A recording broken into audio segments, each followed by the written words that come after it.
दिवसापासून लोकशाहीर अण्णाभाऊ साठे यांचा पूर्ण पुतळा इस्लामपूर शहरात व्हावा यासाठी गेले 5 ते 6 दिवस झाला आम्ही लोकशाही आणि विश्वरत्न डॉक्टर बाबासाहेब आंबेडकर यांच्या संविधानाला मानून आणि प्रशासनाचा मान राखून आम्ही आंदोलन करत आहोत।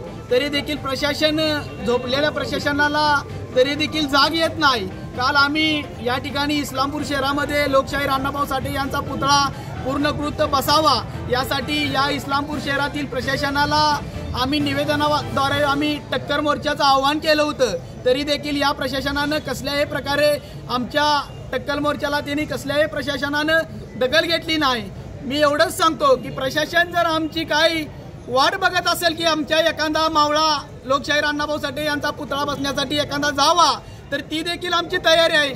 आज आम्ही फक्त रक्त सांडून थांबलो या, उद्या एखादा मावळा जर यातला एखादा जाणार असला तरी त्याची देखील आमची तयारी आहे। प्रशासनानं आम्हाला तसं सांगावं आणि काय चालू असलेला विषय प्रशासनानं 2019 साली झालेला लोकशाहीर अण्णाभाऊ साठे पुतळ्याचा ठराव तात्काळ जागा केंद्रित करावी आणि लोकशाहीर अण्णाभाऊ साठे यांचा पुतळा बसवण्यात यावं एवढंच बोलतो। थांबतो। जय भीम जय महाराष्ट्र। अण्णाभाऊ साठे यांचा पुतळा तहसील कार्यालयाच्या समोर आम्ही बसवलेला आहे। अनेक वर्षाची मागणी सातत्याने आम्ही आंदोलन मोर्चाच्या माध्यमातून केली। प्रशासनानं आम्हाला कुठलाही त्याचा पाठपुरावा केला नाही, कुठला आम्हाला न्याय देण्याचं काम केलं नाही। अण्णाभाऊ साठे या वाळवा तालुक्यातले असून या वाळवा तालुक्याचे येणे देणे घेणे हे इस्लामपूरमध्ये सगळं होत आहे आणि इस्लामपूरमध्ये अनेक महामानवांचं पुतळा आहे। मग लोकशाहीर अण्णाभाऊ साठे महामानव नाहीत का? त्यांना जातीच्या तेढामध्ये अडकवलं जात आहे का? ह्या भूमिकासारखं आम्हाला सातत्याने आमच्या जीवाला आविर्भाव करायला लागल्यात। त्यामुळं आम्ही आता आमचा जीव गमवायला लागला तरी आम्ही मागं पडणार नाही। आज तुम्ही आमचं रक्त बघितलंय, पण एक दिवस असा येईल की ह्या तालुक्यामध्ये 4 ते 5 मावळे जेव त्यांचं जाईल त्याला सर्वस्व प्रशासनाने हे प्रस्थापित अधिकारी ह्या जबाबदार असतील।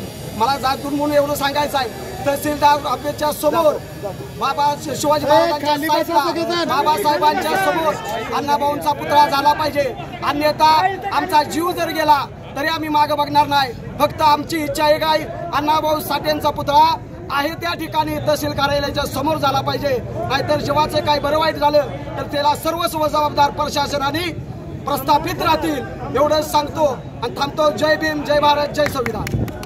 तरी प्रशासनानं आम्हाला चौक पाऊस एक दिवस अगोदर केलं। या प्रशासनाला अण्णाभाऊंची का अलर्जी आहे?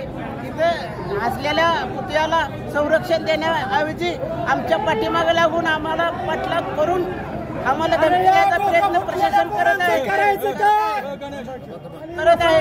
जर इथं अण्णाभाऊंचा पुतळा झाला नाही तर येत्या काळामध्ये या तहसील कचेरी पुढे फास लावून घ्यायचा निर्धार आमचा झालेला आहे। पुतळा बसवलेला आहे। हा पुतळा पोलीस यंत्रणेनं गनिमी काव्यानं काढून नेण्याचा प्रयत्न चालू केलेला आहे। आमची पोलीस यंत्रणेनं एक सूचक विनंती की आज या कार्यकर्त्यांनी अण्णाभाऊसाठी इथे डोकी फोडून घेऊन रक्त सांडलेलं आहे। जर या ठिकाणाहून हा पुतळा हलवला गेला तर याच ठिकाणी आमचे कार्यकर्ते अण्णाभाऊ साठे यांच्यासाठी जीव दिल्याशिवाय राहणार नाहीत। त्यामुळे पोलीस यंत्रणेनं आणि इथल्या प्रशासनानं पुतळ्याला हात लावता कामा नये। जर हा पुतळा हल्ला तर आम्ही सर्वच इथं विष पिऊन आत्महत्या करणार आहे आणि त्याला सर्वस्वी जबाबदार इथलं प्रशासन, पोलीस यंत्रणेतले DYSP, SP, तहसीलदार प्रांत हे असतील आणि याच ठिकाणी त्यांनी तात्पुरती मान्यता आजच देऊन हा पुतळा इथं कायम करावा अशी मी त्यांना